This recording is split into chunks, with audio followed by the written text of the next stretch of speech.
इस वक्त हमें ज्वाइन कर रहे हैं मरकजी सेक्रेटरी इत्तलात पाकिस्तान पीपल्स पार्टी नदीम अफजल चंद साहब। चंद साहब अस्सलाम वालेकुम, बहुत शुक्रिया। चंद साहब, आज मरियम साहिबा रिस्पॉन्ड करते हुए उन्होंने नाम तो नहीं लिया, लेकिन उन्होंने कहा बराए मेहरबानी पंजाब के मामलात में मदाखलत ना करें, और वो कह रही है कि उन पर और वजीर आजम पर तनकीद इसलिए हो रही है कि सैलाब आया तो आलमी दुनिया के आगे हाथ क्यों नहीं फैलाया। क्यों आप लोग तनकीद कर रहे हैं?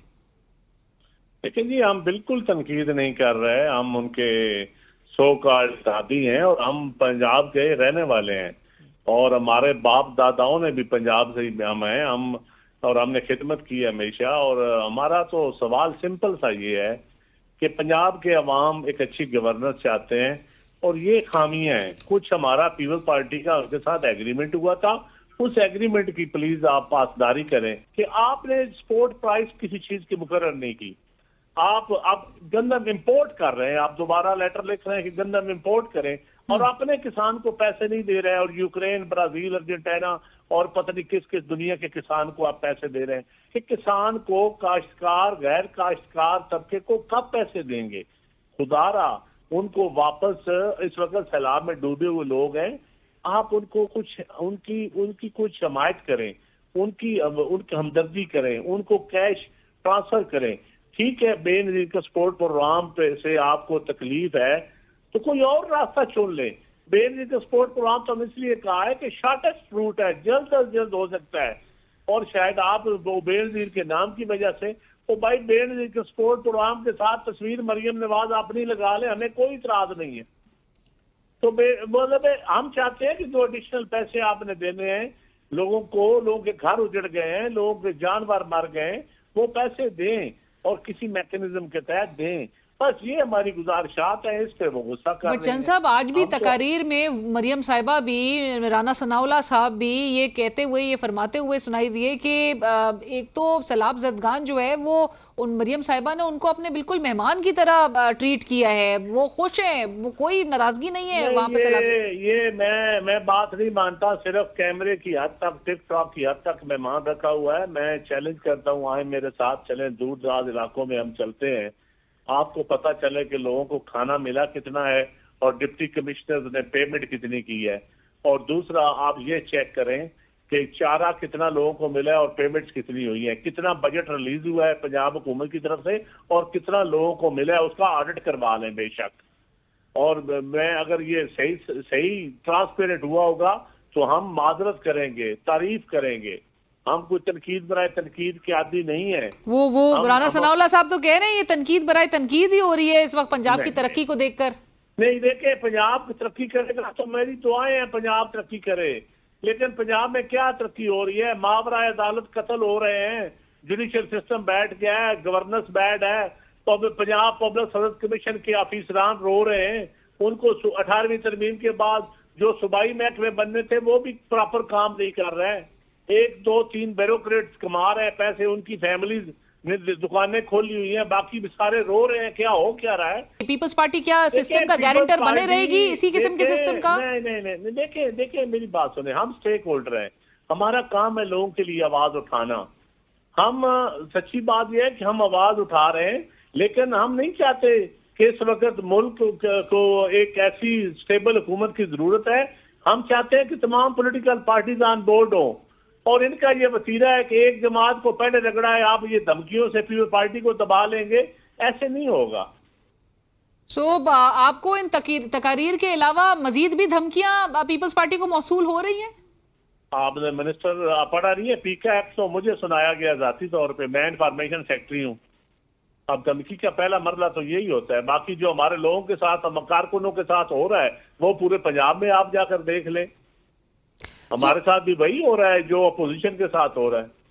और पीपल्स पार्टी इसके बावजूद भी चंद साहब इत्तेहादी बने रहेगी इस निजाम को चलाने के लिए? ये एक ऐसा क्वेश्चन है जिसका जवाब मैं अभी नहीं दे सकता। लेकिन क्या मजबूरी है चंद साहब? हम गाली गलौज की सियासत नहीं करना चाहते, हम तानाजनी नहीं करना चाहते। हम अगर इनको इतना गुमांड है कि ये इतना पंजाब में ताकतवर है तो लोकल पार्टीज इलेक्शन करवाएं, बिस्मिल्लाह पढ़े। पीपल पार्टी तो ये कहते हैं ना पंजाब में कमजोर है, पीपल पार्टी डिमांड कर रही है कि लोकल पार्टीज इलेक्शन करवाएं और इफेक्टिव सिस्टम ले आए, इफेक्टिव सिस्टम। आज अगर लोकल पार्टीज के इलेक्शन होते तो आज सैलाब में ये तबाही न मचती। अगर मकामी काउंसलर, मकामी नाज़िम, मकामी यूनियन काउंसिल, तहसील लेवल पर, डिस्ट्रिक्ट लेवल पर नुमाइंदे होते तो आज डिप्टी कमिश्नर को फोटो सेशन के जरिए कश्तियों पे चढ़ के फोटो सेशन ना करना पड़ता। मकामी नुमाइंदा की इज्जत बेइज्जती का मामला होता है। राइट, आप कह रहे हैं कि लोकल बॉडीज बिल्कुल कराना चाहिए। But thank you so much Chand साहब, बहुत शुक्रिया नदीम अफजल चंद साहब। So joining us now Michael Kugelman, a leading South Asia analyst and expert on regional security and politics. Mr. Kugelman, welcome. Thank you for taking time out. Thanks. Good to be back here with you. Thank you. Michael, to begin with, first of all, we'd like to have your initial reaction. There was no word from White House or State Department on any tangibles with respect to the meeting of the US President with Pakistan's Prime Minister Shehbaz Sharif and the Field Marshal Ausaf Munir. And no, there was no press release, no comments, no joint statement, nothing officially from the United States. What does it say about the nature of the visit and how can one interpret it? Right. I mean, this is important because it's unusual in the Trump administration for there not to be any type of readout or media engagement or anything. President Trump is always looking to bring attention to his activities, so it is quite striking. I mean, there was a set of photos that the White House released over the last few days, quite a few photos, and it shows a lot of smiles and what seems to be pretty positive body language among all of those participating. So, you know, my best guess is that the administration thought that there might be some sensitive issues being discussed, and it's better not to have them out there in the public right now. But the fact that the pictures are out there, I think, does suggest that there is some level of transparency, and clearly the White House wants to convey a message of positivity and camaraderie, because that's what the pictures that were released appear to depict. If we speak about the convergence of interest between Pakistan and US, what exactly is the United States aiming at? Yeah, I mean, President Trump, I mean, he does not take a strategic outlook to foreign policy or any type of bilateral relationship. Everything, as you note, is transactional. So when it comes to what he's looking to get out of this relationship with Pakistan right now, it's really about, well, what can this do to help U.S. interests right now and today? And so I think there's several things to look at. One would look at the issue of counterterrorism. We've already seen President Trump being very pleased about Pakistan's help provided to the U.S. to track down an Islamic State Khorasan terrorist that was allegedly involved in an attack in Kabul that killed dozens of people, including some American troops. So I think that the president does see Pakistan as a potential counterterrorism partner to help the U.S. track down terrorists that target and threaten the United States. So that's one thing.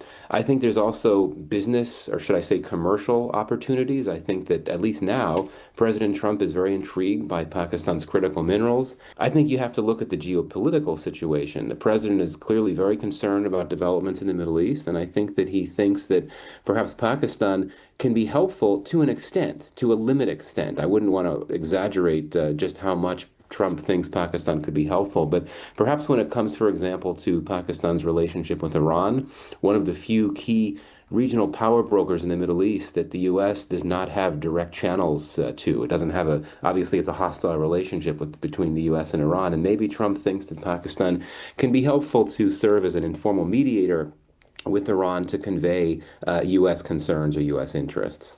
Right. And before I speak about Trump's 21-point peace plan, I'd also like to know the reaction from India. How are you looking at it? And how is India looking at these developments? Where do you place India on the global stage as of now? Well, I mean, yeah, I would argue that in recent years, generally speaking, India has been okay with the idea of a cordial U.S.-Pakistan relationship, just because it assumes that, the U.S. is going to give preference to India, which it has for, really much of the last few decades. However, what's different now is that, the U.S.-India relationship is suffering on many levels. And so that makes India particularly concerned about this sudden resurgence in U.S. ties with Pakistan. The other thing that's got India worried is that this dramatic resurgence in U.S.-Pakistan ties has come so soon after, or really right after, the India-Pakistan conflict in May. So this has India very concerned. India is certainly on the defensive on a number of levels, particularly if you look at Pakistan's defense pact with Saudi Arabia. I mean, India is very close to Saudi Arabia as well. So that's, I think, very concerning for India. The U.S. president has laid a 21-point peace plan to end Gaza war, and with him promising greatness in the Middle East and something special in another all-caps post on his social platform yesterday, he has made repeated statements recently that it is time for the war to end. While he is to meet, as per news reports, he is to meet this Israeli Prime Minister in the White House today for a fourth time this year. His 21-point peace plan, would Netanyahu agree to this, or do you think it's a non-starter? I would say that this is a space where the U.S. and Pakistan share an objective. Trump and his administration want to bring the war to an end, and Pakistan clearly wants the war to be brought to an end as well. So, there is that shared objective, but there are some other tricky and sensitive questions at play here, right? I mean, if Trump supports the idea of the formation of some type of Arab military in the Middle East to serve as a peacekeeper, so to speak, given Pakistan's recent deal with Saudi Arabia, would Pakistan face pressure to contribute some type of assistance to that new military, even though it's not a part of the region? Who knows? But yeah, this could get very tricky for Pakistan, even though on the whole, if you sort of step back and look at the bottom line, this is something that the U.S. and Pakistan should very much agree on, the need to push for a peace deal to end this terrible war in Gaza. And regarding the Pakistan's defense pact with Saudi, could Israel also take this as some kind of potential threat in making for the future? I don't think so. Quite frankly, I don't think that Israel would look at things that way. And even if things calm down, if eventually, hopefully, the war winds down and some semblance of stability returns to the Middle East, honestly, I would not rule out Saudi Arabia wanting to look into the possibility of signing on to the Abraham Accords. And that's certainly something that the Trump administration would pressure Saudi Arabia to do. Whether Israel will be ready for that remains to be seen. But I don't really think that Israel would view the Saudi Arabia-Pakistan pact as something that would put Pakistan in Israel's crosshairs. I simply do not see that happening. Right. Mr. Kugelman, Bagram Air Base is back in the global conversations. The U.S. president has called for it to be brought back under U.S. control, warning that if it is not, bad things might happen. Is getting back the controls of Bagram Base really about counterterrorism, or is it more about keeping a check on China? Actually, I think there's a third option that it's most about, and that is the Iran factor. I suspect that the Trump administration wants to be in a better position to monitor Iran. I've argued this in my recent foreign policy piece.